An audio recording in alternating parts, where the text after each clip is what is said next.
তারেক রহমানের রক্তে রাজনৈতিক প্রবাহ নিয়ে বলছিলাম।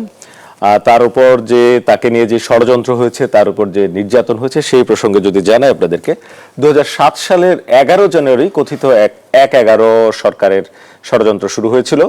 প্রথম টার্গেট হন বিএনপি ও তারেক রহমান, দলটির সম্ভাবনাময়ী যে নেতা তখনকার সময়। এবং যে ধরনের নির্যাতন নেমে আসে, 7 সালের 7 মার্চ ভোর রাতে তারেক রহমানকে ওয়ারেন্ট ছাড়াই গ্রেপ্তার করা হয়েছিল। মিথ্যা মামলায় রিমান্ডে নিয়ে তার উপর নৃশংস নির্যাতন শুরু করা হয়। মিথ্যাচার চালিয়ে চরিত্র হননের নোংরা খেলা খেলেছে 111-এর সরকার এবং সেটি অব্যাহত রাখে পরে শেখ হাসিনার সরকার।